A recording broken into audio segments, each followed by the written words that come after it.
कोल्हापूरमधून अतिशय धक्कादायक घटना सध्या समोर येत आहे। एक महिला असं काही करेल की असं कोणालाही वाटलं नव्हतं। या घटनेनंतर संपूर्ण महाराष्ट्र हादरून गेला। एक निर्जन रस्त्यावर ती महिला दुचाकीस्वारांना हात दाखवत उभी होती।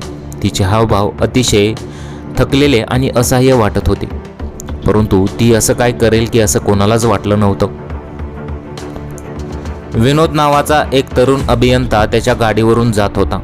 मग त्या महिलेने त्याला हात केला आणि त्यानंतर त्या तरुणाने बाईक थांबवली। त्याला तिची दया आली, त्याने बाईक थांबवली। भाऊ प्लीज मला फक्त पुढच्या वळणापर्यंत सोडाल का? माझे चप्पल तुटले आणि चालवत जाताही येत नाहीये। मग निरागस चेहऱ्याने विनंती केली। तिच्या बोलण्यातला गोडवा विनोदला लगेच पटला। हो नक्कीच, विनोद म्हणाला, बसा मी तुम्हाला सोडतो। मग बाईकवर ती महिला बसली आणि विनोदने बाईक सुरू केली। मीराने सांगितलेल्या पुढच्या वळणापर्यंत ते पोहोचल्यावर तो रस्ता अधिक निर्जन होत गेला। विनोदला थोडी शंका आली, पण त्या महिलेने त्याला लगेच शांत केले। अहो थोडं पुढे, अजून मला पुढे जायचं आहे, मला एका विशिष्ट मंदिरापाशी जायचं आहे, मीरा म्हणाली। विनोदने बाईक एका घनदाट झाडीजवळ थांबवली। मग विशिष्ट सिग्नल त्या बाईने दिला। झाडीतून अचानक 4 ते 5 दणकट पुरुष धावत बाहेर आले। त्यांच्या चेहऱ्यावर क्रूरता आणि हातात लाठ्या काट्या होत्या। मग ती बाई झटकन त्या बाईकवरून उतरली आणि बाजूला झाली।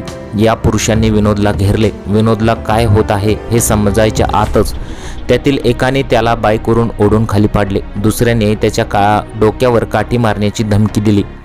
चुपचाप तुझ्याकडे जे काय आहे ते काढून दे, टोळीचा मोहरक्या विक्रम कडक आवाजात गरजला।